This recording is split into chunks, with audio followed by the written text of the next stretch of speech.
ओम शांति। आज 24 सितंबर 2024 बाबा के महावाक्य है, मीठे बच्चे, तुम जितना समय बाप की याद में रहेंगे उतना समय कमाई ही कमाई है।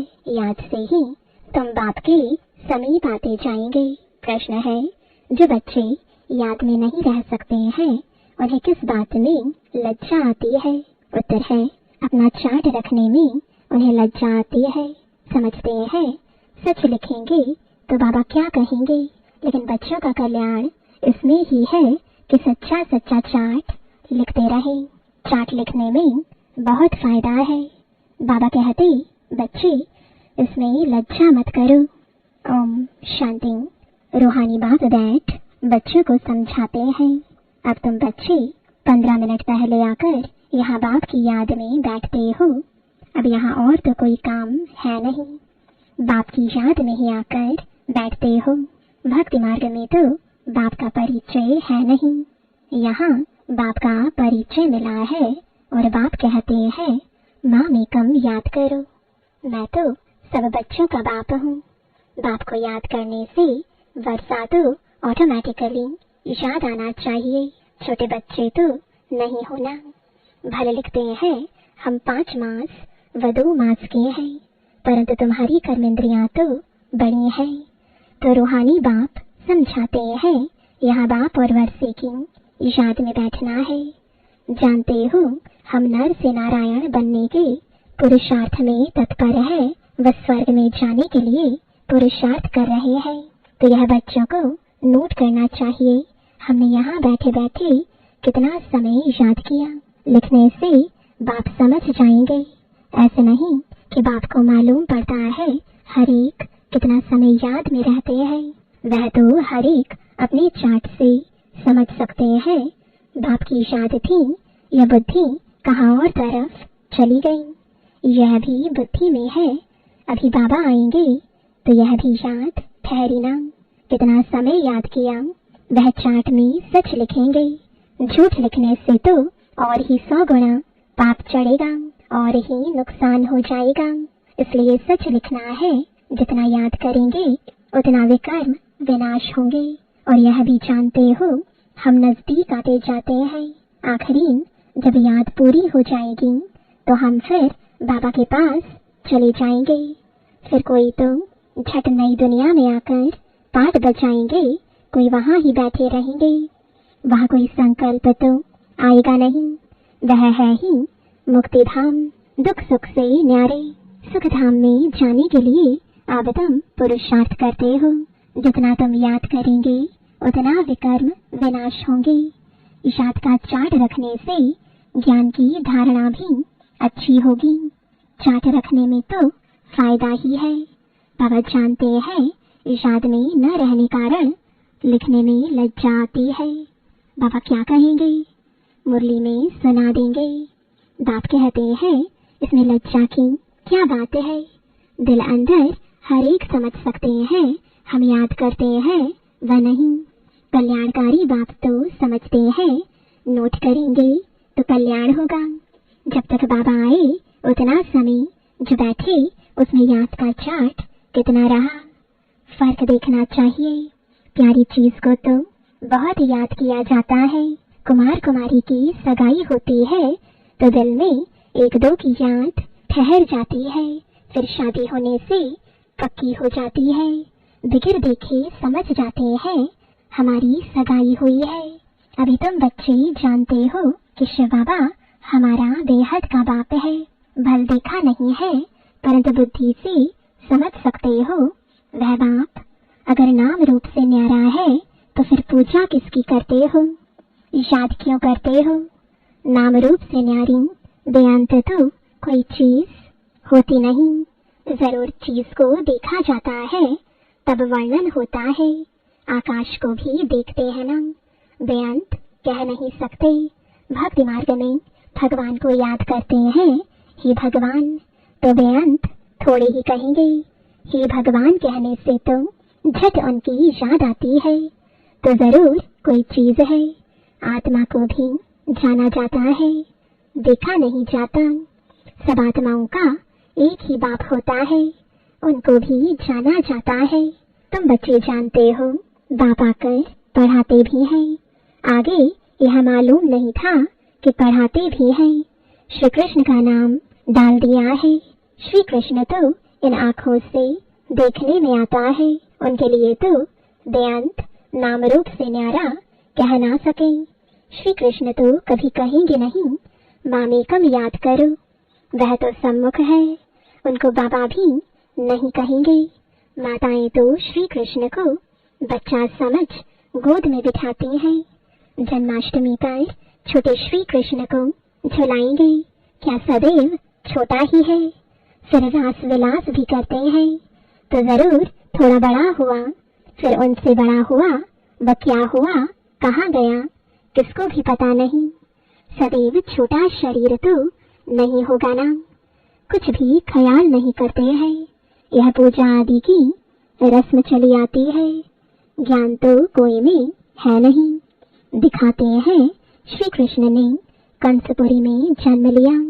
अब कंसपुरी की तो बात ही नहीं, कोई का भी विचार नहीं चलता। भक्त लोग तो कहेंगे श्री कृष्ण हाजिरा हजूर है। फिर उनको स्नान भी कराते हैं, खिलाते भी हैं। अब वह खाता तो नहीं, रखते हैं मूर्ति के सामने और खुद खा लेते हैं। यह भी भक्ति मार्ग हुआ ना।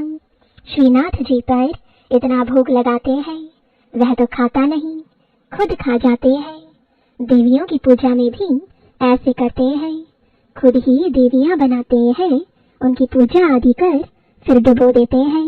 जेवरात आदि उतार कर डुबोते हैं। फिर वहां तो बहुत रहते हैं। जिसको जो हाथ में आया वह उठा लेते हैं। देवियों की ही जांचती पूजा होती है। लक्ष्मी और दुर्गा दोनों की मूर्तियां बनाते हैं। बड़ी मम्मा भी यहाँ बैठी है ना, जिसको ब्रह्मपुत्रा भी कहते हैं। समझेंगे ना कि इस जन्म और भविष्य के रूप की पूजा कर रहे हैं। कितना वंडरफुल ड्रामा है। ऐसी ऐसी बातें शास्त्रों में आ ना सके। यह है प्रैक्टिकल एक्टिविटी। तुम बच्चों को अब ज्ञान है, समझते हो। सबसे जास्ती चित्र बनाए हैं आत्माओं के। जब रुद्र यज्ञ रचते हैं तो लाखों शालिग्राम बनाते हैं। देवियों के कब लाखों चित्र नहीं बनाएंगे। वह तो जितने पुजारी होंगे उतनी देवियां बनाते होंगे। वह तो एक ही टाइम पर लाख शालिग्राम बनाते हैं। उनका कोई फिक्स दिन नहीं होता है, कोई मुहूर्त आदि नहीं होता है।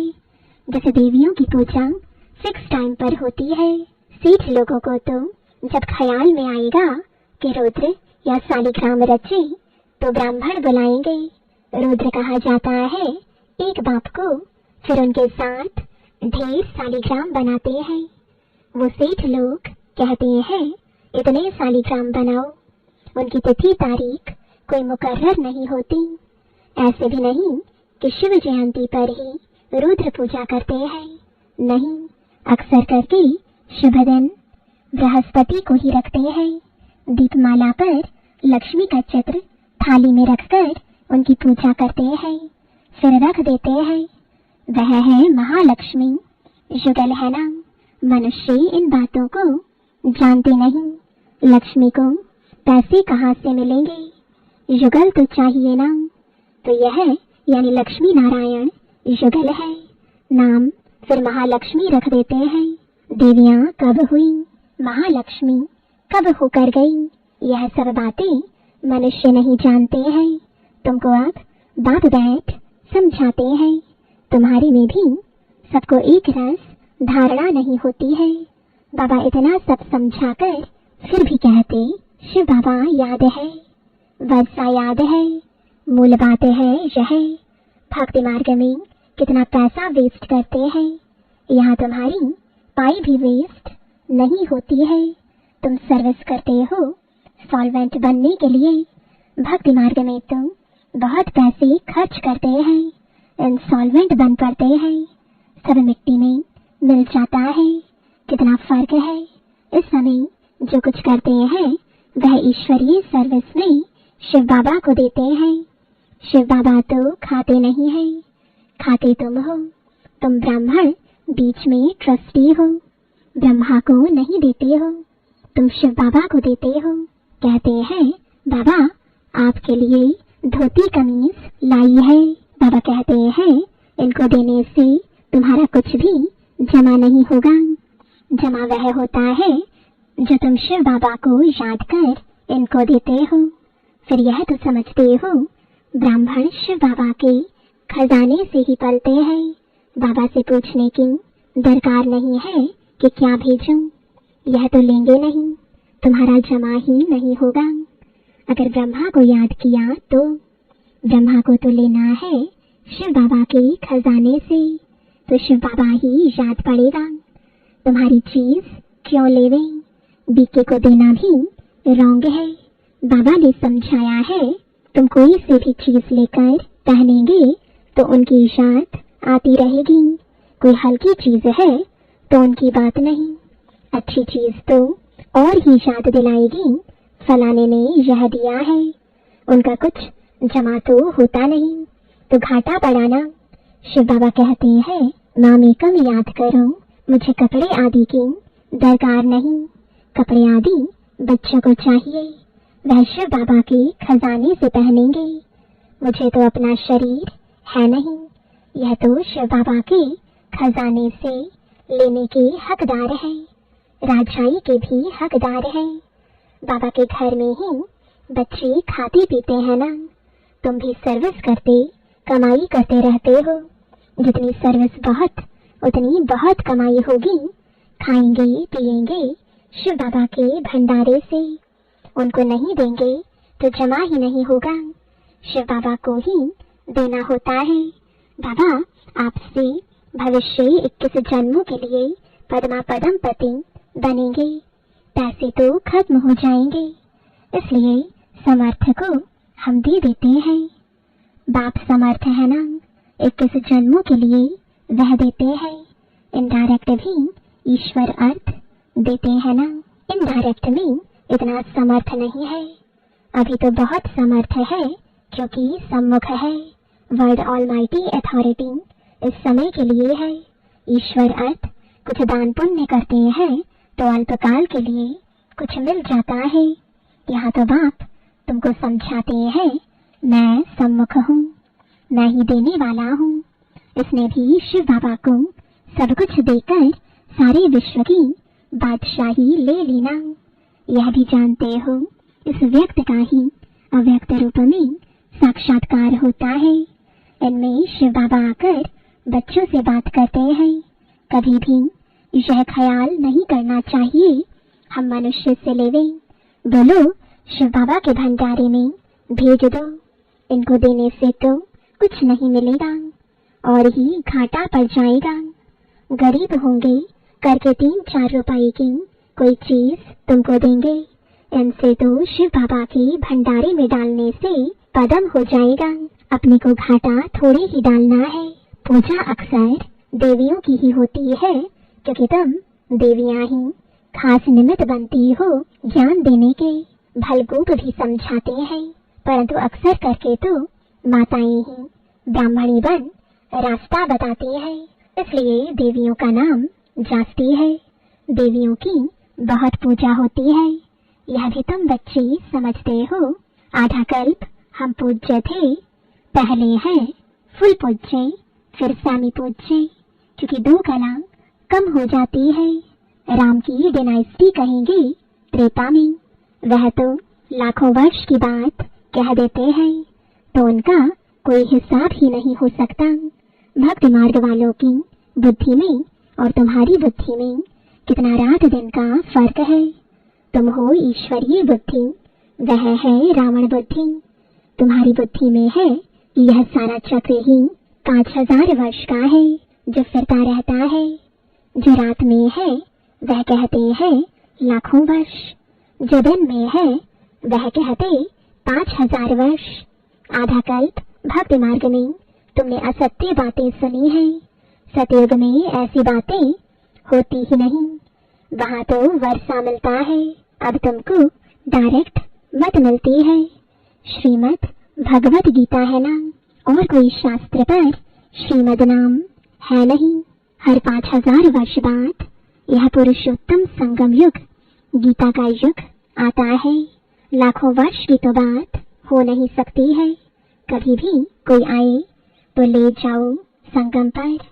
बेहद के बाप ने रचयिता अर्थात अपना और रचना का सारा परिचय दिया है।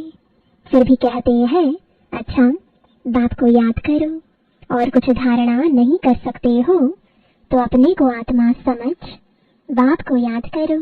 पवित्र तो बनना ही है। बाप से वर्षा लेते हो तो दैवी गुण भी धारण करने हैं।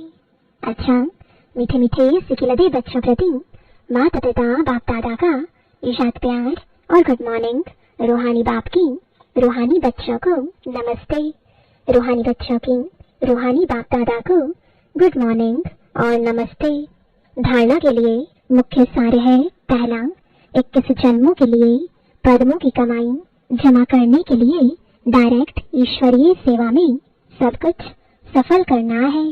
ख्रिस्ती बन शिव बाबा के नाम पर सेवा करनी है। दूसरा, याद में जितना समय बैठते उतना समय बुद्धि कहाँ कहाँ गई यह चेक करना है। अपना सच्चा सच्चा पोता मेल रखना है। नर से नारायण बनने के लिए बाप और वर्षे की याद में रहना है। वरदान है विस्मृति की दुनिया से निकल स्मृति स्वरूप रहे, हीरो पाठ बजाने वाले विशेष आत्मा भव। यह संगम युग स्मृति का युग है और कलयुग विस्मृति का युग है। आप सब विस्मृति की दुनिया से निकल आए। जो स्मृति स्वरूप है वही हीरो पाठ बजाने वाली विशेष आत्मा है। इस समय डबल हीरो हो, एक हीरे समान वैल्यूएबल बने हो और दूसरा हीरो पाठ है। तो यही दिल का गीत सदा बजता रहे कि वहाँ मेरा श्रेष्ठ भाग्य। जैसे देह का ऑक्यूपेशन याद रहता है, ऐसे ये अविनाशी ऑक्यूपेशन कि मैं श्रेष्ठ आत्मा हूँ याद रहे, तब कहेंगे विशेष आत्मा। स्लोगन है हिम्मत का पहला कदम आगे बढ़ाओ तो बाप की संपूर्ण मदद मिलेगी। ओम शांति।